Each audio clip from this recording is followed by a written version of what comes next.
everyone for the fourth National Young Entrepreneur Summit. Today's panel topic is value of rural entrepreneur ensuring inclusivity, empowerment and equality through entrepreneurship. আমাদের panelist হিসেবে আজকে আছেন সাকিব নবী, country representative ICCO Corporation Bangladesh. We have with us Dr. Nadia Bint Amin, President WAND. We have the privilege to have with us Mr. Shahid Hussain Shamim, SVP Bangladesh Handicraft Manufacturers and Export Association. Thank you, dear panelists, to join with us today to discuss this important topic. As Bapi was saying, আমরা young থেকে সবসময় youth development নিয়ে basically কাজ করছি। এটা হচ্ছে আমাদের চতুর্থ সম্মেলন অ্যাজ সাচ। তো আজকের টপিকে আমরা আসলে হাইলাইট করতে চাই রুরাল এন্টারপ্রেনারশিপ নিয়ে, কিভাবে আমরা rural এন্টারপ্রেনারদেরকে socially and financially inclusive করতে পারি. What are the techniques and challenges that they face on a regular basis, how we can empower them, and we can, they can reach to sustainable development through equality. So I would like to start up with Mr. Shakib Nabi, country representative ICCO Corporation Bangladesh. Shakib bhai, welcome to the panel today. আমরা জানি most welcome.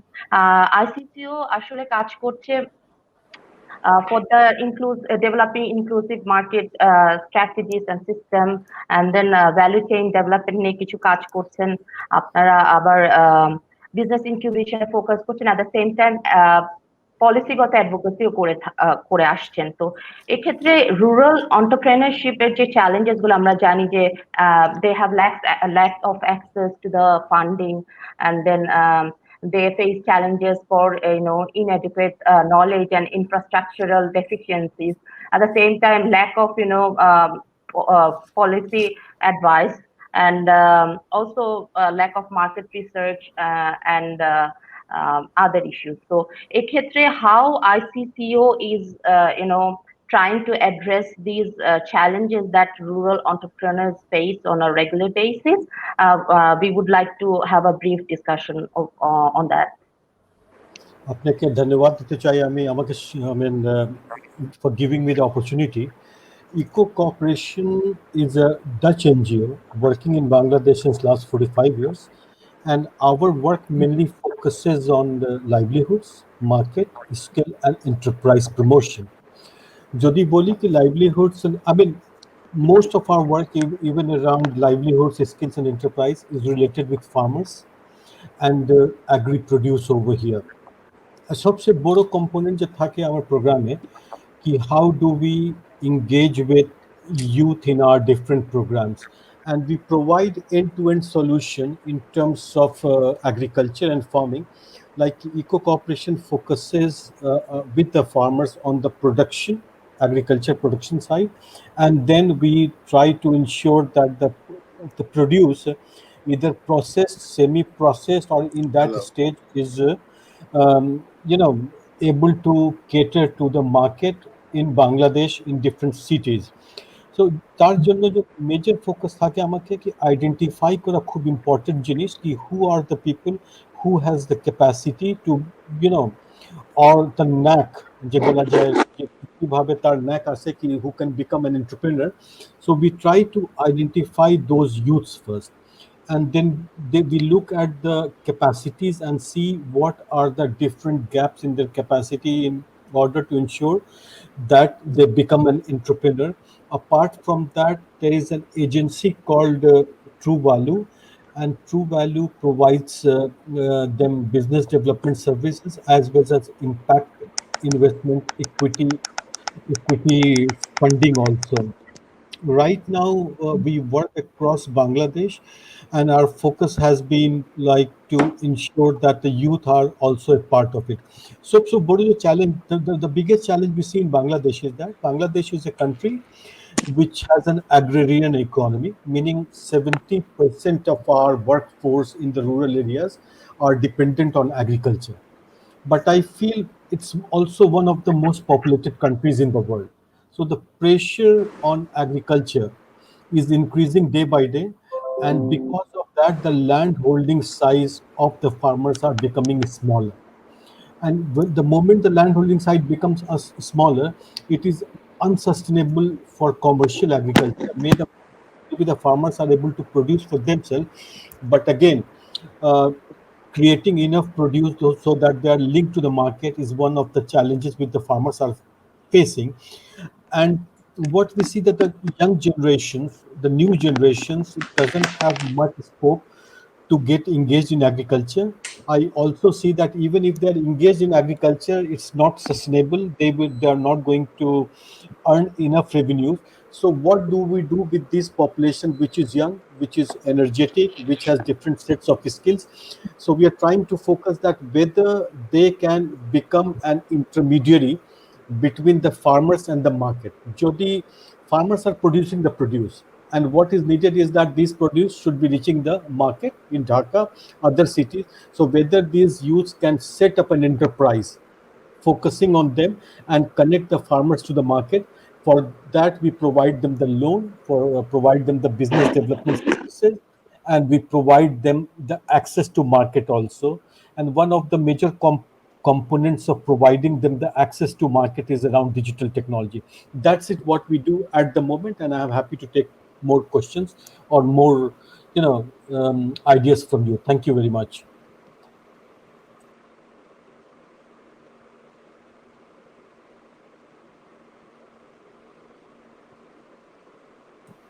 Over to you, Sanjana. Thank you.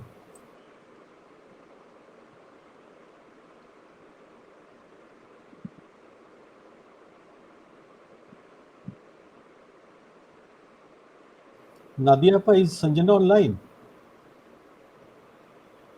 আমি শুনতে I can পারতেছি না। I can see her face, but I'm not sure. ওনাকে একটু muted. Yes, Nadia, are you there? Sanjana, are you there? Maybe some problem with the internet connectivity. If you can talk about the work which you do, Nadia Appa, in general, since it's already, we are into the call and it's already started. Yeah. Okay. Basically, should I start with my own business or what I do for other women entrepreneurs? একটু ভালো Sorry? হবে কি আপনি if you start with Amar. yourself, what you do. Yeah, yeah. Okay. I started my business long time back, 26 বছর আগে। আমি একটা ছোট research firm, it was social and market research, which is called RCS. So we started our journey. তখন আমাদের কিছুই ছিল না, no computer, no photocopier, cyclostyle, Nilkhet, সেখানে যে আমরা use to cyclostyle the questionnaire and get the job Mhm. done.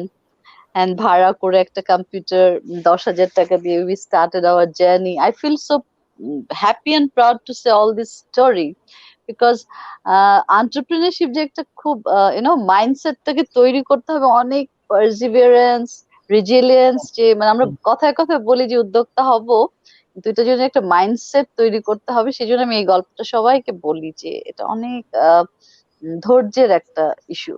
So আমরা কি সঞ্জনার কাছ থেকে কোয়েশ্চেন নিব নাকি আমি আমার গল্প দিয়ে আবার সঞ্জনার কাছে চলে যাব? So what do you suggest, Sanjana, Shamim Bhai? Sanjana Sanjana, is are you not there? online. I can't see her. Can you hear okay, me? তাহলে আমি Yes, Shamim Bhai, we can hear yes, you. So let's self-moderate ourselves now till Sanjana is back online, isn't it? Thank you. Yeah. Okay So go then. ahead, Nadia. Okay, তো আমার মনে আছে যে ইউনিসেফে প্রথম একটা সোশ্যাল রিসার্চ করি, communication material pre testing. That was only for 15,000 টাকা। মানে আমি স্পেসিফিক্যালি কোয়ান্টিফাই করি এই জন্য যে বোঝার জন্য এই জেনারেশনকে। এবং সারাক্ষণ ইউনিসেফের বারান্দায় গিয়ে বসে থাকতাম, আমাদেরকে একটা কাজ দেন। আমি আইবিএ থেকে এমবিএ করার পরের ঘটনা বলছি এটা। Brilliant. তো I Yeah. Started my journey and then ইউনিসেফের সাথে কাজ করেছি। তারপরে একটা কাজ দিয়ে নিজেকে প্রুভ করতে হয়েছে। তারপরে গ্র্যাজুয়ালি ফর 20 ইয়ার্স আমরা লং টার্ম এগ্রিমেন্টে ইউনিসেফের সাথে কাজ করেছি সোশ্যাল রিসার্চে। And parallelly or simultaneously USAID যে project, SMC social marketing company, তাদের জন্য রিসার্চ করেছি, মার্কেট রিসার্চ করেছি, ওয়ার্ল্ড ভিশনের জন্য কাজ করেছি, মেজর ক্লায়েন্টস এর গল্পগুলো বলছি। এবং সেসেমি ওয়ার্কশপের জন্য যখন কাজ করি, সেটা ছিল আমাদের সিসিমপুর প্রজেক্ট। বাংলাদেশের 13টা রিসার্চ ফার্ম এটাতে পার্টিসিপেট করে, এডুকেশনাল ইম্প্যাক্ট অ্যাসেসমেন্ট স্টাডি। তো সেই কাজটা যখন পাই খুব ভালো লেগেছিল। তখন আমি অনেক ছোট, ওই অল্প অল্প পাওয়াগুলো আমার জীবনে যে কত বড় মোটিভেশন হিসেবে কাজ করতো। সো এটা আমার গল্প। কিন্তু একসময় আমাকে একজন বললেন যে সব ডিম এক ঝুড়িতে রাখতে নেই। তো can you hear me? Yes. শুনতে পাচ্ছেন আমাকে? আচ্ছা।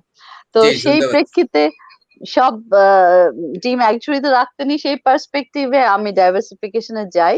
সাইমালটেনিয়াসলি আমি লজিস্টিক্স, ইন্ডেন্টিং, এক্সপোর্ট ইম্পোর্টের ব্যবসাটাও দেখি। সেটা আমার বাবার ছিল। বাবাকে আমি ছোটবেলায় হারিয়ে ফেলেছি। 11 বছর বয়সে মারা যান, আমার 11 বছর বয়সে।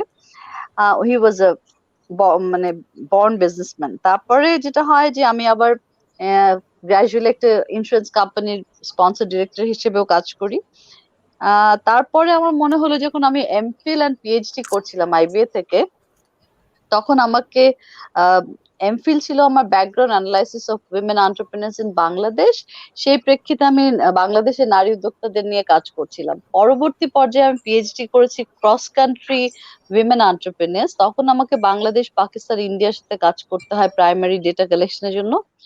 সেই সময় আমি দেখেছি প্রতি দেশে একটা সংঘবদ্ধ নারী উদ্যোক্তা ট্রেড বডি আছে, যেটা আমাদের দেশে ল্যাক করছিল। তখন আমি ফিল করি যে I should go for that. তো আমি 2012 সালে এই যাত্রা শুরু করি। তারপর 2017 সালে 17 সেপ্টেম্বর আমরা মিনিস্ট্রি অফ কমার্স, বিসিআই এবং বাংলাদেশ গভর্নমেন্ট থেকে অ্যাপ্রুভাল পাই যে একটা নারী উদ্যোক্তা trade body or association, which is called one সংক্ষেপে, বাট ইলাবোরেটলি বলি women entrepreneurs network for development association. তো এখন আমি এই পরিচয়টা দিতে এটার ফাউন্ডার প্রেসিডেন্ট হিসেবে আছি। আমার খুব ভালো লাগে, বিকজ আমি সরাসরি নারী উদ্যোক্তাদের সাথে কাজ করছি। এতদিন নিজের জন্য কাজ করেছিলাম, করে আসছি। এখন অন্য নারী উদ্যোক্তাদের জন্য কাজ করতে পেরে আমি নিজেকে খুব প্রিভিলেজ মনে করছি। ধন্যবাদ। Thank you, ধন্যবাদ নাদিয়া আপা। Nadia. Sanjana, sorry Nadia I took over your role because you're locked out. So আপনি over to Thank you you very now, much. Sanjana. Thank you very much, Bhaiya. Because of the power failure, I could not do that.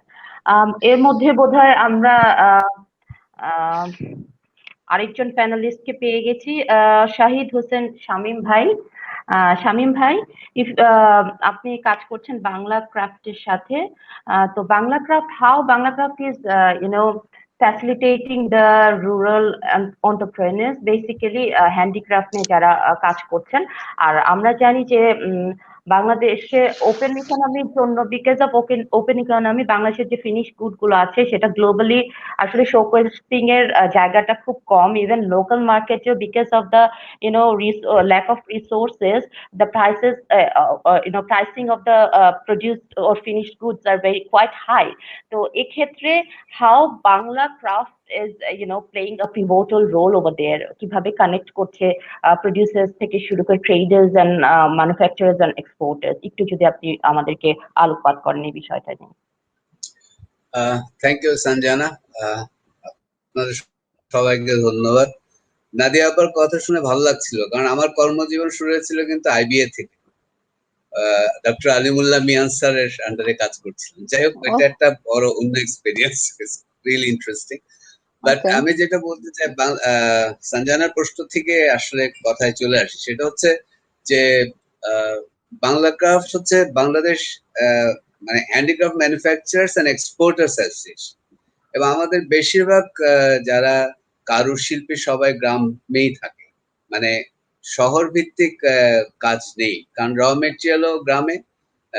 R skill base Artisan যারা আছে, যারা কিনা কাঁথা বানায়, বাঁশের ঝুড়ি বানায়, অথবা জুটের র্যাগস বানায়, যত ধরনের হ্যান্ডক্রাফট অথবা সরকারি ভাষায় যদি বলে হাতে তৈরি পণ্য, সেটা গ্রাম ভিত্তিক ইয়েতেই হয়।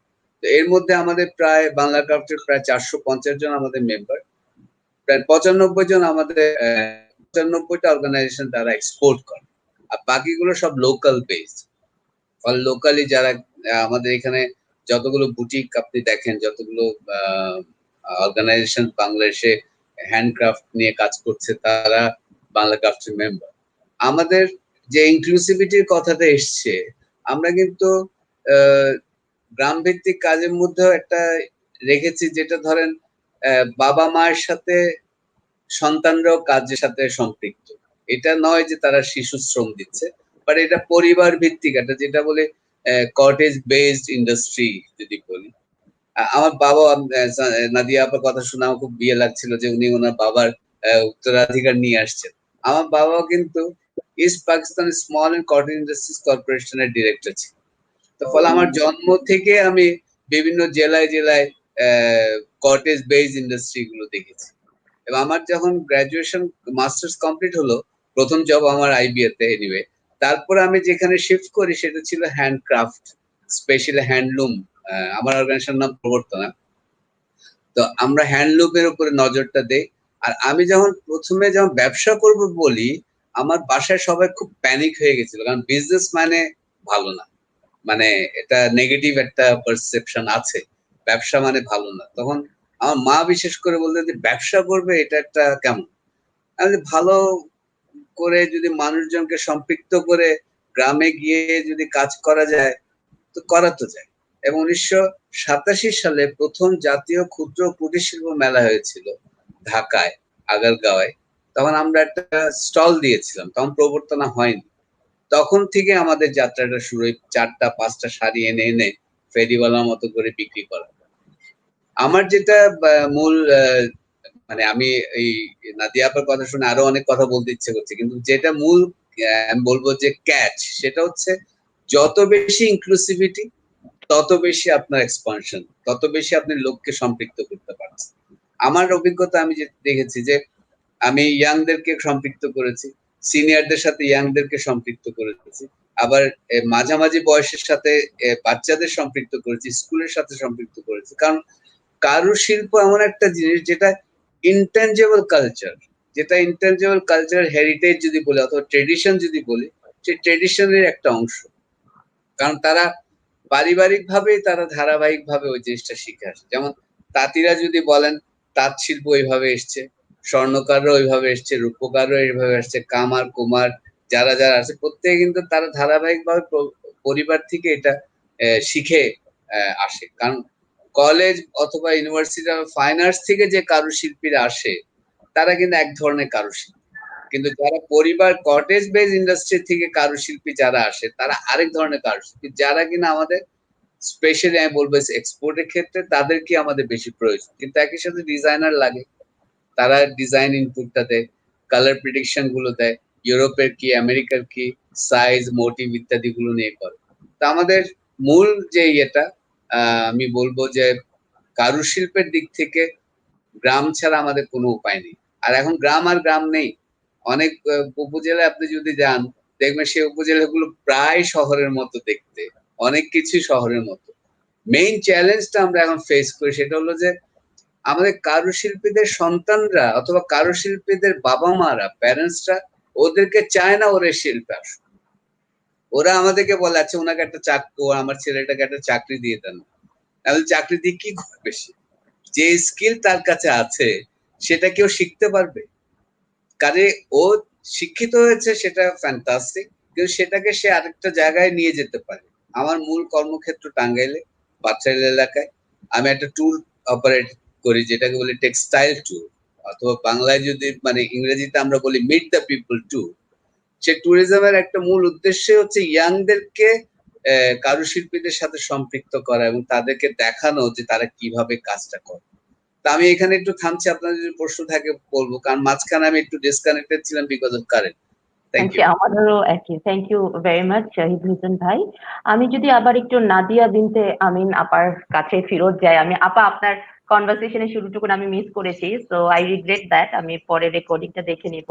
তো আপা আপনি যদি বলতেন করোনা কোভিড একটা বৈশ্বিক সমস্যা এখন, তো এটা খুব আনসার্টেন একটা সিচুয়েশন অ্যাকচুয়ালি গ্লোবালি যদি চিন্তা করেন। তো সেক্ষেত্রে আমাদের যে মার্জিনাল প্রডিউসারসরা আছে বা entrepreneursরা আছে রুরাল এরিয়ায়, স্পেশালি women entrepreneurs, তাদেরকে আমরা কিভাবে ইনসেন্টিভাইজ করতে পারি during this crisis situation? Because we know supply chain কিছুটা ডিসরাপ্টেড, মার্কেট প্লেস গুলো ডিসরাপ্টেড, সো তাদের ইনকাম অ্যাকচুয়ালি একটু কমে গেছে। তো এক্ষেত্রে আপনার কি মনে হয়, what should be the, how we can incentivize these sector of people so that তারা at least যারা মার্জিনাল প্রডিউসার্স আছে তারা actually day to day life lead করতে পারে আর কি? ধন্যবাদ আপনাকে সঞ্জনা, এবং সবাইকে যারা আছেন প্যানেলিস্ট সবাইকে ধন্যবাদ জানাচ্ছি আজকে আমাকে এখানে ইয়াংকে বিশেষভাবে যে আমাকে এখানে সুযোগ করে দেওয়ার জন্য। আমি আমার এক্সপিরিয়েন্স নিয়ে কথা বলতে পছন্দ করি, বিকজ আমি জীবনমুখী একটা মানুষ।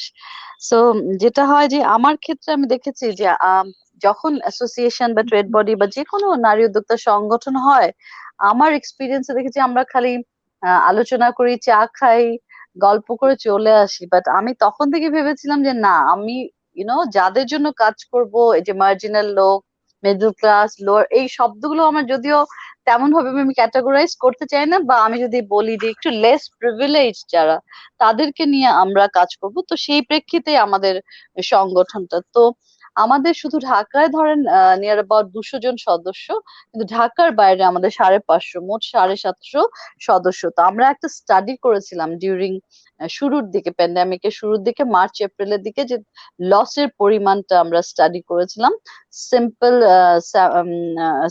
র্যান্ডম স্যাম্পলিং এর মাধ্যমে। তো সেখানে আমরা স্টাডিতে দেখতে পাই যে আমাদের এই 750 যে নারী উদ্যোক্তা ওভারঅল বাংলাদেশে, তাদের তখন ক্ষতির পরিমাণ অ্যাভারেজে ছিল 10 থেকে 15 লক্ষ টাকা। তাতে প্রায় আমরা দেখেছি যে ওইখানে আমাদের প্রায় 100 কোটি টাকার একটা লোকসান ছিল। এবং আপনার মনে আছে তখন আমাদের ঈদ ছিল, পহেলা বৈশাখ ছিল, পার্বণ গুলো তখন ছিল, সেই পার্বণের সময়টা তারা ব্যবসা করতে পারেননি। হ্যাঁ, এবং আমরা জানি যে আমাদের বেশিরভাগ নারী উদ্যোক্তারা, ভাইয়া বলছিলেন, হ্যান্ডিক্রাফটস মুখী এবং বুটিক মুখী, কিছু খানা এবং পার্লার আছে। তো গ্রাম ভিত্তিক যারা আছেন হ্যান্ডিক্রাফটস এবং কিছু বুটিকের জন্য ব্যাক এন্ডে কাজ করেন। তো তখন আমরা দেখলাম যে এনারা খুব অসহায় ফিল করছিলেন, কারণ আসলে কিন্তু তখন বিক্রিটা বন্ধ হয়ে গেছিল, কারণ ডিজিটাল মার্কেটিং নিয়েও আমরা তখন কথা বলছি না, তখন আমরা শুধু করোনা নিয়ে কিভাবে সামাল দিব সেটা নিয়ে চেষ্টা করছিলাম। তো আমরা যেটা অ্যাডভাইস করেছিলাম নারী উদ্যোক্তাদের, যে শিফট অফ বিজনেস, ডাইভার্সিফিকেশনে যেতে। তো আমরা মার্জিনালি যারা আছেন তাদেরকে বলেছি অ্যাগ্রোতে বাড়িয়ে দিতে ইনভলভমেন্ট, হার্বালে বাড়িয়ে দিতে, গবাদি সেক্টরে তাদের ব্যবসা বাড়িয়ে দিতে।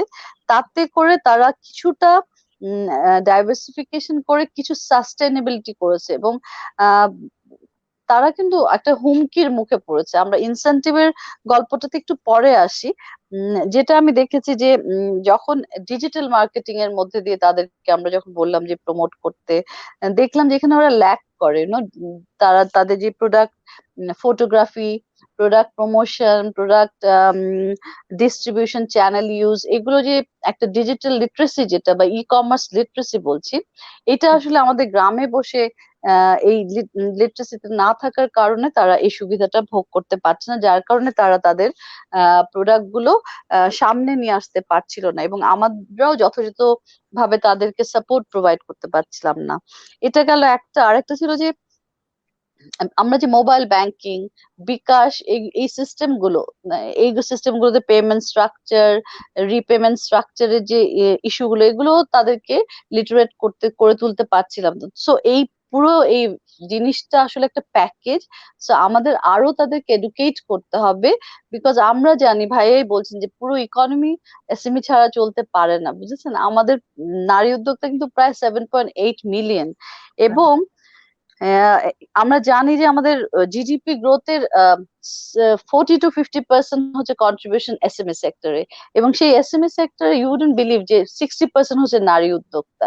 তাহলে আলটিমেটলি আমাদের কত বড় একটা কন্ট্রিবিউশন হচ্ছে ইকোনমিতে। সুতরাং আমাদের তাহলে কি করতে হবে? আমাদের এই শুধুমাত্র যারা প্রিভিলেজ, যারা আপার ইনকাম টিয়ারে আছেন তাদেরকে সাহায্য করলে চলবে না। হ্যাঁ, আমাদেরকে দেখতে হবে যে যারা লেস প্রিভিলেজ তাদের পাশে কিভাবে আমরা দাঁড়াতে পারি। এবং সেই ক্ষেত্রে ভাইয়া বলছিলেন যে access to market and access to, আমি আবার অ্যাড করছি অ্যাক্সেস টু ফাইন্যান্স। আমার কাছে মনে হয়েছে যে এই পুরো একটা জিনিস হচ্ছে কম্প্রিহেন্সিভ প্যাকেজ, ওনাদের পাশে যদি আমরা দাঁড়াই, শুধুমাত্র একটা জিনিস নিয়ে দাঁড়ালে তাদের ইনক্লুসিভিটিটা প্রপারলি হবে না। সো আমাদের তাদের পাশে দাঁড়াতে হলে সার্বিকভাবে প্যাকেজ নিয়ে দাঁড়াতে হবে, এবং তাদের উন্নতিটা আমাদের অবশ্যই খুব প্রয়োজন। না হলে কিন্তু আমাদের ইকোনমির একটা সেক্টর থেকে আমরা অবদানটাকে হারিয়ে ফেলবো। এটা গেল আমার ফিলসফি বা এক্সপিরিয়েন্স বলছি। আরেকটা জিনিস আমি বলবো, প্রণোদনা। আমরা মাননীয় প্রধানমন্ত্রীকে অসম্ভব ধন্যবাদ জানাতে চাই, উনি অ্যাগ্রো সেক্টরে নারী উদ্যোক্তাদের প্রণোদনার যে 20,000 কোটি টাকা যে এসএমই সেক্টরে দিয়েছেন, তার থেকে 5,000 কোটি টাকা বলেছেন যে নারী উদ্যোক্তাদের দিতে। কিন্তু এখানে দুঃখজনক হলেও সত্যি যে আমাদের তো আসলে তৃণমূলে যারা কাজ করে নারী উদ্যোক্তা, তাদের কিন্তু ব্যাংক অ্যাকাউন্ট নাই। হ্যাঁ, তাদের কিন্তু তারা প্রপার ব্যাংকিং করেন না, প্রপার বিকাশ অ্যাকাউন্ট নেই, properly they don't maintain account. তো যার কারণে তাদের সম্ভাবনা আছে প্রচুর, এই পোটেনশিয়াল জায়গাটাতে তাদেরকে আমরা ফিনান্সিয়ালি সাপোর্ট না দেওয়ার কারণে আমরা কিন্তু একটা বড় আপনার এই বক্তব্যের সাথে, sorry to cut you short, এই বক্তব্যের সাথে আমি সাকিব ভাইকে আনতে চাই। সাকিব ভাই, আপা যেমন বলছিলেন যে প্রণোদনা গভর্নমেন্টের এন্ড থেকে প্রণোদনা ইয়ে করা হলেও যে ডিসবার্সমেন্টের কোনো ইকোসিস্টেম ক্রিয়েট হয়নি এখন পর্যন্ত। তো সেই ক্ষেত্রে আইসিটিও কি কোনো ভূমিকা পালন করছে, বা আপনাদের কোনো পলিসি অ্যাডভাইস আছে কিনা to make this marginal entrepreneurs more financially inclusive, যেটা আপা বললেন? See, I mean, we did a research focusing on micro and small enterprise in Bangladesh, and सबसे बड़ो finding chilo that 70 to 80% of these enterprises are in the informal sector. Jodi ami boli informal sector meaning they are not registered, they don't, they don't have the systems, processes, company registered nahi. Je apa je Nadia apa bolchen ki Manyo Pradhan Mantri has given a big package to revive this industry, but if you are not registered, which means you're not entitled for this package. So mone ki sabse choto enterprise, micro enterprise, small enterprise, which deserved more attention and which needed this kind of a package, are deprived of this package because they are not registered. So I think people have started talking about the new normal now. মানে কি post pandemic একটা নতুন আকার society create হইতে একটা নতুন, I mean, the business is moving in a new direction. And when people talk about the new normal, I see that there are lots of negative connotations around new normal. Ki people are not able to move, the market is disrupted. But I think the impact of pandemic is not going to get over very soon. I'm sure everybody understands it. And at least the health impact will continue for another 1 year, but the economic impact will continue for maybe 3 years and 4 years. So how do we start looking at the new normal positively? Ekta boro jinish আর সবচেয়ে বড় জিনিস কি যে আমি দেখতেছি কি the export market as well as the import market has been disrupted, and I'm sure you know the examples from the garment sector. But যদি আমি বলি কি import market disrupt হয়েছে, this is also an opportunity for us আপা কি কিভাবে আমি as an enterprise promoting agency একটা locally produced locally consumed model grow করি। because যদি আমি দেখি কি আমি one small example which I mean Shamim bhai janno bhi ki I mean just comparison between gamcha and towel. Towel is a status symbol, people want to use towel, but gamcha which is traditionally produced, people don't want to associate much pride with it. Jodi ami bhalo rakam gamcha ke packaging kori, we create a sense of pride in using our own product. And Bangladesh is a very highly populated country. It has a population of around 170 million. Just in case we start focusing on locally produced, locally consumed, Gamcha is just an example, but there are lots of things that we should be focusing on. And then I think Bangladesh itself has sufficient market so that we don't have to be dependent on export. যদি locally focus kori, that would be the best. I think in terms of what Shamim Bhai was saying, very important example, that the son or daughter of an artisan doesn't want to be an artisan. Shamim Bhai, that was your story, right? The larger understanding. I had the opportunity to work with around 5,000 artisans in India after the Gujarat earthquake, sir. I'm sure Kutch is very famous for handicraft. And I was working with an international agency over there. And the biggest challenge was that how do you get the young generation into the similar enterprise? Again, there are two things associated with it. The son of our artisan doesn't want to become an artisan because they don't see the pride in it. I mean, it is not looked upon like artisan. Being an artisan is not something to be very proud of. At the same time, you're not getting enough money to sustain your business. So, Monaki, as agencies like, I mean, what Nadia Apar does or what Shamim Bhai does, that how do we, associate pride with our business? How do we ensure that the business is sustainable and gives enough remuneration to the artisans? ওখানে যে একটা model create করছিলাম কি the artisans who are into production, let them be associated with the production, but the young generation artisan, looking at their skills and expertise, there are some who focuses on production and there are some who focuses on marketing. That to marketing skill. So how do we create a comprehensive package? আপনি যে বলছেন the story around post pandemic, আমার মনে হয় this is a big opportunity for us to create an enterprise which is green. আমার মনে হয় we have to move towards that direction. Look at those enterprise which is more labor friendly, which consumes people, because it's, I mean, we are talking about 170 million population, and we should be focusing on those enterprise which is labor intensive, which is green, and which is sustainable. And I think pandemic has given us the opportunity to kind of redo the business plan. That's it from my side. Thank you very much. Thank you very much. Shahid ভাইয়ের কাছে যদি একটু ফেরত যাই, সেটা হচ্ছে শাহিদ ভাই, একই কোয়েশ্চেন আপনার কাছে। Pandemic puts a lot of impact on the lives of ক্ষুদ্র কুটির শিল্পের সাথে সম্পৃক্ত এন্টারপ্রেনার্স এর উপরে। তো সেক্ষেত্রে আপনার কি advice how to overcome this situation? At the same time আমাদের দর্শক থেকে একটা কোয়েশ্চেন এসে, সেই কোয়েশ্চেনটা আমি সবার জন্য ওপেন রাখতে চাচ্ছি। সেটা হচ্ছে, যেসব জায়গায় অনলাইন এখনো পৌঁছায়নি বা এমন অনেক জায়গা আছে যেখানে অনলাইন কম ব্যবহার করে, সেখানে কিভাবে অনলাইন ভিত্তিক পণ্য পৌঁছানো যাবে? তো আপনার কাছে এই কোয়েশ্চেনের অ্যান্সার প্লাস আমার প্রিভিয়াস কোয়েশ্চেনের অ্যান্সার শুনে আমি আপার কাছে এবং পরে সাকিব ভাইয়ের কাছে আবার যাব। Thank you. আমি যেটা ফিল করছি, আমাদের যেটা সিচুয়েশনটা হয়েছে কি, নাদিয়া আপা যেটা মেনশন করেছে, আমাদের আপনার বৈশাখ ঈদ এই দুটা মিলে আমাদের প্রস্তুতি কিন্তু ডিসেম্বর জানুয়ারির মধ্যে কমপ্লিট হয়ে যায়। তো বেশিরভাগ আপনার কারুশিল্পীদের কাছে মালামাল রয়ে গিয়েছিল, কাটা হয়ে গেছিল, প্রস্তুত হয়ে গেছিল, আমাদের কাছে ডেলিভারি হয়ে গেছে। ওই সময় আমরা কিন্তু ফেব্রুয়ারির শেষে মার্চের প্রথম দিক থেকে আমরা বুঝতে পারছি যে আমাদের অবস্থা খারাপ, 26 তারিখ থেকে বন্ধ হয়ে গেল। তখন আমাদের কিন্তু অনেকে কিন্তু ট্রান্সপোর্ট করে ঢাকা আনতে পারিনি, আমরা নিজেরও একটা ব্লকড অবস্থা ছিল। সে সময় আমাদের যেটা ইন্টারেস্টিংলি আমরা যেটা অবজার্ভ করলাম, সেটা হলো আমাদের এক্সপোর্ট কিন্তু ক্যান্সেলেশন হয়নি। মানে এক্সপোর্টের দিক থেকে কিন্তু আমরা ওরকম ক্যান্সেল, যেটা গার্মেন্টস এর ক্ষেত্রে হয়েছে, কিন্তু আমাদের হ্যান্ডিক্রাফটস এক্সপোর্ট তেমন হয়নি। কিন্তু লোকালি আমরা একটা বড় ধরনের মানে কি বলে ডিভাস্টেটেড সিনারিওর মধ্যে পড়েছি। আর আজকের উদ্বোধনী অনুষ্ঠানে আমাদের উপদেষ্টা সালমান এফ রহমান সাহেব বলছিলেন যে ডিজিটাল এবং নন ডিজিটালের কথা বলা, যে আমরা তো এই প্যান্ডেমিকের সময় সবাই ই কমার্স, অনলাইন এই জায়গার মধ্যে গিয়েছি, যারা পেরেছে ভালো মতো করেছে। আমিও নিজে আমার অর্গানাইজেশন থেকে করার চেষ্টা করেছি এবং শিখেছি এর মধ্যে থেকে।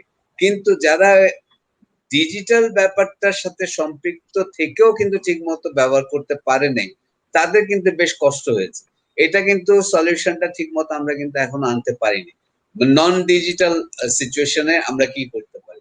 সাইদ ভাই একটু আগে বললেন যে যারা প্রোডাকশন করে, আমি যেটা বিশ্বাস করি যে ম্যানুফ্যাকচারার সে মার্কেটিং এর সাইডটা দেখতে পারে না, কারণ দুইটা স্কিল, ম্যানুফ্যাকচারিং একটা আলাদা স্কিল, মার্কেটিং একটা আলাদা স্কিল।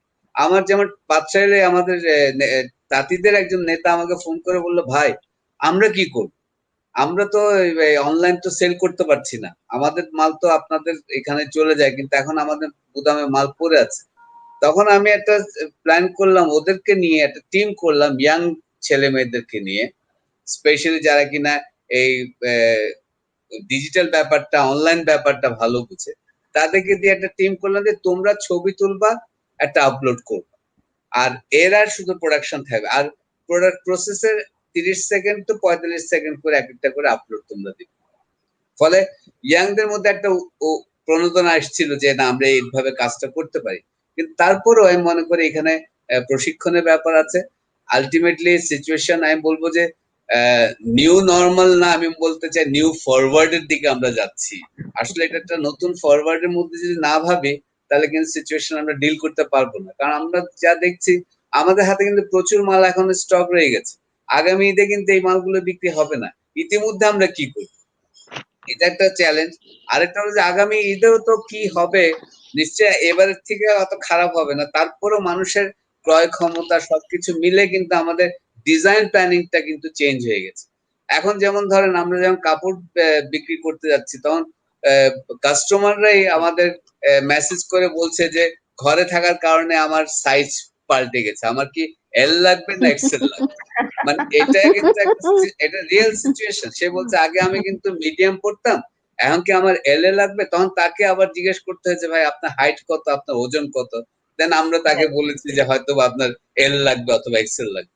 এইরকম সিচুয়েশনে কিন্তু কাস্টমারদেরকে স্যাটিসফাই করার একটা ব্যাপার ছিল, একই সাথে আমার আর্টিজানদেরকে টিকিয়ে রাখার ব্যাপার ছিল। জাহিদ ভাই একটু আগে বললেন যে ওদের নাদিয়া আপা বললেন যে ওদের ব্যাংক অ্যাকাউন্ট নাই। এই সিচুয়েশনে আমি বলবো নিউ ফরওয়ার্ড একটা সিচুয়েশন এসছে, যে আসলে কিন্তু যে কোনো, আমরা আসলে মাইক্রো এবং স্মল, আমি এম এর দিকে যাচ্ছি না, কারণ আমরা এমও না, মিডিয়াম না, আমি মিডিয়ামটা অনেক বড়। আমি মনে করি যে আমরা এম এস এর মধ্যে থেকে কথা বলছি। আমি নিজেকে এস সাইজটাও বেশ বড় মনে হয় আমার কাছে। তারপরে বলছি যে মাইক্রো এবং স্মল এর জন্য একটা বড় ধরনের একটা ফরওয়ার্ডনেস আসছে, এই কারণে যে না, এই যে কোনো ধরনের সিচুয়েশন হোক না কেন, একটা ব্যবসা করতে গেলে তার কতগুলো প্রাতিষ্ঠানিক ব্যাপারগুলো থাকে, সেটা তাকে করতে হবে। যেমন আপা বললেন যে ওদের ব্যাংক অ্যাকাউন্ট নাই, ট্রেড লাইসেন্স নাই, হয়তো টিন নাই, ভ্যাট নাই, এরকম অনেক কিছু আছে। যদি এগুলো থাকতো, তারা হয়তো ওই প্রণোদনাগুলো পাওয়ার সুযোগ পেত। এখন প্রণোদনাটার টাকাটা নিয়ে সে কি করবে, সেটাও কিন্তু আমাদের একটা বড় চ্যালেঞ্জ ছিল। যেমন আমি টাকা নেইনি, এই জন্য যে আমার অলরেডি ব্যাংক থেকে টাকা নেওয়া ছিল, আরো যদি নেই এই টাকাটা নিয়ে আমি কি করবো এই মুহূর্তে। আমার এই কষ্টের মধ্যে দিয়ে আমি সিচুয়েশনটা ডিল করার পক্ষে ছিলাম, তাই করছি, ইনশাল্লাহ আমি পারবো।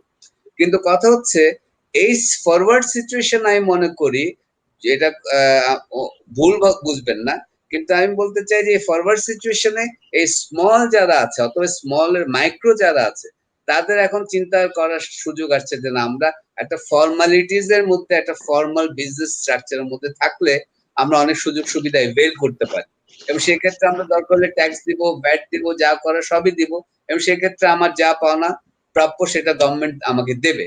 এবারও দিত, প্রধানমন্ত্রীর প্রণোদনায় স্বাক্ষরিত ছিল। আপা বলেছেন যে ঘোষণা ছিল প্রায় 5,000 কোটি টাকা দেওয়ার মতো, কিন্তু আমাদের কাউকে কিন্তু আমরা সে টাকাটা যারা চেয়েছে তাদেরকে চ্যানেলটাই আসলে নাই, আমাদের প্রপার চ্যানেল ফর ডিসবার্সমেন্টই নাই। তো শহীদ ভাই আপনাকে ধন্যবাদ প্রশ্নের উত্তর দেওয়ার জন্য। আমাদের এর মধ্যেই আরো দুটো কোয়েশ্চেন চলে এসেছে, আপাকে আমি ওটা থ্রো করতে চাই। একটা হচ্ছে ফার্স্ট কোয়েশ্চেনের কন্টিনিউয়েন্সি, সেটা হচ্ছে যে অফলাইন মানে কিভাবে করে পণ্যগুলো মার্কেটাইজ করা যায়, আর সেকেন্ডলি হচ্ছে যে do we have any proper policy for rural entrepreneurship or rural entrepreneurs, and what are the loan providing opportunities for rural entrepreneurs. We know there are certain loan facilities for the women entrepreneurs and SMEs. তো rural এন্টারপ্রেনার্সদের জন্য specially কিছু আছে কিনা এবং কোনো policy আছে কিনা সেই বিষয়টা জানতে চাচ্ছেন, আপা যদি বলতেন কিছু এই বিষয়ে। আচ্ছা, আমি আমি যেটা বলতে চাচ্ছি সেটা হচ্ছে যে শামীম ভাই একটা কথা বলেছিলেন যে হ্যাঁ, আমাদেরকে করোনা কিন্তু একটু স্ট্রিমলাইন হতে, আমরা উদ্যোক্তা ব্যবসা করছি কিন্তু আমাদের ট্রেড লাইসেন্স থাকবে না, টিন থাকবে না, সেটা আসলে সঠিক নয়। ব্যবসা করতে হলে প্রপার ব্যবসায়ী হতে হয়। শামীম ভাই, আমি আপনার সাথে একমত।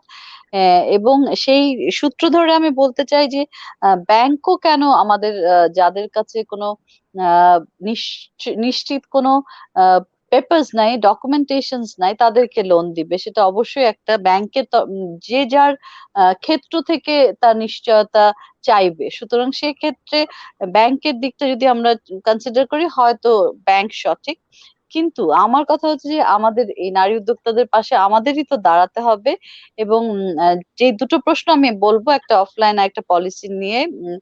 আহ, কিন্তু আমার আমার কথা হচ্ছে যে যেহেতু নাই শামীম ভাই, কিন্তু আমাদের তো কিছু একটা এই মুহূর্তে, আমরা জানতাম না করোনা আসবে, যেহেতু এসেই গিয়েছে, আমাদের কিন্তু এই সিচুয়েশনটাকে ফেস করে একটা সলিউশনের দিকে বা একটা ইউনো সাপোর্ট সার্ভিসের দিকে এগিয়ে আসতে হবে, সেটা পলিসি মেকারদেরই আসতে হবে। তো কি করা যায়? আমরা কিন্তু দেখেছি আমাদের পাশের দেশ ইন্ডিয়া, তারা কিন্তু সরাসরি ক্যাশ ট্রান্সফার করেছেন, জানেন? বা নারী উদ্যোক্তাদের, আপনারা অবশ্যই জানেন, তৃণমূলের নারী উদ্যোক্তাদের কাছে, যাতে এবং কিছু গ্রান্ট হিসেবে দিয়ে দেওয়া হয়েছে, যেহেতু ঋণের জটিলতাটা খুব বেশি। এবং আপনি এটাও আমি জানি না শামীম ভাই আমার সাথে বা সাকিব ভাই একমত হবেন কিনা, যে আমাদের নারী উদ্যোক্তা তৃণমূলে খুব বেশি মূলধনের তাদের প্রয়োজন নাই, সুতরাং সেই বিবেচনায় আমরা ক্যাশ ট্রান্সফার করতে পারি। এটা গেল আমার তরফ থেকে আন্ডারস্ট্যান্ডিং। এবং আমি দেখেছি আর অফলাইনে যারা আছেন, যাদের যেখানে নেটওয়ার্ক পৌঁছায়নি এখনো বা লিটারেসি নাই, সেই ক্ষেত্রে আমরা ওয়েন থেকে বা আমাদের সংগঠন থেকে আমরা সরকারের সাথে চেষ্টা করছি যে কিভাবে তাদের এই লিটারেসি লেভেলটাকে আপহোল্ড করা যায়। বিকজ একটা নিউ নর্মাল যে ফেজটাতে আমরা চলে আসছি, তো কিছুটা মুভমেন্ট যেহেতু শুরু হয়েছে, তাদেরকে আমরা কিভাবে সাপোর্ট দিতে পারি সেটা আমরা কিছুটা হোমওয়ার্ক শুরু করেছি। এবং তৃণমূলের ঋণের যে সমস্ত, আপনারা ইনস্টিটিউটের কথা জানতে চেয়েছিলেন, আমরা জানি যে মাইক্রো ফাইন্যান্সিং ইনস্টিটিউট হিসেবে অনেক গুলো প্রতিষ্ঠান কাজ করছে, কিন্তু সেটার কিন্তু interest rate is so high. এই সময় আসলে নিজের ব্যবসা করে প্রফিট করে তারপরে ইন্টারেস্ট কে নিয়ে রিপে করাটা একটা চ্যালেঞ্জ হয়ে যাবে আমাদের তৃণমূলের নারী উদ্যোক্তাদের ক্ষেত্রে। এবং আমি শামীম ভাই, সাকিব ভাই, আপনাদেরকে দুজনকে বলছি, শামীম ভাই বিশেষ করে, যে আসলে আমরা মাইক্রো অ্যান্ড স্মল, তো আমাদের ওই বিবেচনাটা সবসময় মনে রাখতে হবে। আমাদের নারীরা যদি এই প্রেক্ষিতে তাদেরকে কনসিডার করে তাদের জন্য প্রণোদনাটাকে ডিফারেন্ট ভাবে ঢেলে সাজাতে হবে, এটা আমার তরফ থেকে পলিসি মেকারদের কাছে রিকোয়েস্ট। আর মাইক্রো ফাইন্যান্সিং ইনস্টিটিউট আছে গ্রাম পর্যায়ে আমাদের নারী উদ্যোক্তাদের পাশে দাঁড়ানোর জন্য, কিন্তু সেটার ইন্টারেস্ট রেট এত হাই, সেটা হয়তো স্বাভাবিক সময় হলে সম্ভব ছিল, কিন্তু এই করোনাকালীন pandemic is not the same. So, we need to reconsider our policy. We need to rethink how to be supportive to these women entrepreneurs in the rural sector. আমি সেভাবে, ধন্যবাদ, আমার মনে হয় সেভাবে আমি চিন্তা করি। থ্যাংক ইউ আপা আপনার ভ্যালুয়েবল ইনসাইটস এর জন্য। আমি আবার সাকিব ভাইয়ের কাছে ফেরত যাব। সাকিব ভাই, আমাদের এই ডিসকাশন থেকে একটা জিনিস আসলে আপার কথা থেকে এবং অবশ্যই শামীম ভাইয়ের কথা থেকে একটা জিনিস বেরিয়ে আসলো, সেটা হচ্ছে যে প্রি ইনভেস্টমেন্ট অ্যাডভাইজিং এর কিছুটা গ্যাপ আছে, নলেজ যে গ্যাপ আছে, ইনফ্রাস্ট্রাকচারাল গ্যাপ আছে আমাদের উদ্যোক্তাদের মধ্যে, এবং একই সাথে অ্যাক্সেস টু ফিনান্সের গ্যাপটা কোন জায়গায় আছে? কারণ banks are ready to disburse the loans, but there is no proper ecosystem to reach out to the rural entrepreneurs. তো এখন এই জায়গাটাতে আপার ইয়ে ছিল যে ক্যাশ ট্রান্সফার করার কোনো স্কোপ আছে কিনা। আমি বলবো এমএফএস গুলোকে ইউজ করার জন্য বা ওপেন ব্যাংকিং কোনো একটা ইনফ্রাস্ট্রাকচারের মধ্যে তাদের এই যে যে রুরাল উদ্যোক্তাদেরকে নিয়ে এসে তাদের অ্যাকাউন্ট খুলে ওপেন ব্যাংকিং এর মাধ্যমে এটা ডিসবার্স করার কোনো পসিবিলিটি আছে কিনা, একই সাথে ইন্স্যুরেন্সের একটা বিষয় যেটা শামীম ভাই বলছিলেন যে অনেকে ক্ষতিগ্রস্ত হয়েছে প্যান্ডেমিকে। তো এই ক্ষুদ্র কুটির শিল্পকে এবং বেসিক্যালি তৃণমূল পর্যায়ে উদ্যোক্তাদেরকে কোনো প্রকারের ইন্স্যুরেন্স কাভারেজের মধ্যে আনা যায় কিনা, এই বিষয়গুলো আপনার কাছ থেকে একটু জানতে চাচ্ছিলাম। ধন্যবাদ। আমার মনে হয় সবচেয়ে বড় জিনিস যে নাদিয়া আপা বলছেন কি how do we support the entrepreneurs, specially the micro and small entrepreneurs in the informal sector. এখন আপনাকে বুঝতে হবে আপা কি I mean we are talking about a very large number of population. টাকা তো এখন দরকার, as soon as possible. You don't have the time to go to the field, study, do the survey, then come out with the data and say that these are the micro and small entrepreneurs which needs the cash support. মনে কি সবচেয়ে বড় জিনিস or the best thing would be that you go for universal coverage. Say that anybody whose income per month is below such level, everybody will go get so and so amount to start their business, right? I mean, easiest way to do it because we are talking about a very big number of population. And ওই জন্য করতে পারবে কি you get the list, there are already data with the BSS, you just get the data and say that these are the people whose income level is below this limit and they should be supported to revive their business irrespective of the nature of business, whether they are in agriculture, whether they are into agri processing or they are into handicrafts. I mean, this is the way you be supporting it. Another issue which Sanjana has raised around like bank kache taka ase, right? Are the artisans knowing that there is a money in the bank which is meant for them? Number one. Number two, does the artisan know how do you access the money, isn't it? सबसे बड़ो जिनिस एखोन आसे आमार की access to information and letting the people know how do you access these resources, and that's the role which I think agencies like us are playing, letting the people know that these are your rights, these are your entitlements, these are the money which the government has kept for you, and these are the channels through which you get the money, and we need to work over there. And then one of the issues which, I mean, again I would want to come around what Shamim bhai has been saying, new forward. I mean, we all have to accept that all the business has had a shock, isn't it? And now as soon as quickly as possible, we need to understand the implications of these shocks. It is not same for all the business. And then very important will be that we come out with a short-term plan. How do we quickly revive the business? As at the same time, we come out with a long-term plan. The language which he uses normally is that how do you come out with a plan which helps you reboot the business? Which means you do the business plan again, keeping the COVID pandemic in mind that this is going to stay for the next 2 or 3 years, and then what disruptions it has created in the business, at the same time what opportunity this COVID pandemic has created. That's what we need to focus on. Apart from that, I mean, very important is that handicraft is about skills which the artisan has. Can we look at these skills in a different way also? You use same skills, but can you come out with a different product which is more relevant to the existing market? Then I think everybody is talking about the digital transformation, the use of digital technology, the use of the data. But again, the biggest question is around inclusion over here.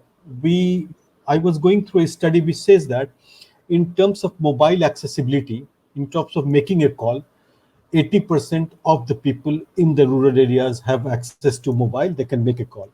But in terms of mobile data transfer, around 40 to 50% of the rural population have that access to mobile data. And the reason why I'm talking about it, when we looked at the access to data by women, which we are very passionate about, we want to ensure that, and we came to know that not even 20% of the women in the rural areas have access to mobile data. So then again, there's an issue related with inclusion over here. How do you ensure? You're talking about digital solution, you're talking about e-commerce, but whether the people who you work with, the rural women, whether they have access to this mobile data. If not, how do we come out with a policy, maybe a subsidized scheme for the rural women, especially the entrepreneurs, especially the women who are associated or linked with the market, if the government can promote and give some subsidy so that they also has the access to the digital data. Thank you very much. This is it from my side. Thank you. Thank you. আমি lastly আপনাদের সবার কাছে একবার করে ফেরত যাব। If there is any message for the new upcoming entrepreneurs, specially ক্ষুদ্র কুটির শিল্পে যারা আসতে চাচ্ছেন এবং রুরাল এন্টারপ্রেনার্সদের জন্য যদি কোনো আপনাদের মেসেজ থাকে, স্টার্টিং ফ্রম শান ভাই। Thank you Sanjana. আমি যে কথাটা এখন স্পেসিফিক্যালি বলতে চাই, আমাদের যেমন ক্ষুদ্র কুটির শিল্পের জন্য যেমন হ্যান্ডলুম বোর্ড আছে, Bangladesh small and cotton industries corporation আছে, একটা হলো মিনিস্ট্রি অফ ইন্ডাস্ট্রির আন্ডারে, একটা হলো মিনিস্ট্রি অফ টেক্সটাইলের আন্ডারে। এই জিনিসটা আমাদের ভাবতে হবে যে আমরা এই ক্ষুদ্র কুটির শিল্পকে কয়েকটা মিনিস্ট্রির আন্ডারে ফেলে দিয়ে কিন্তু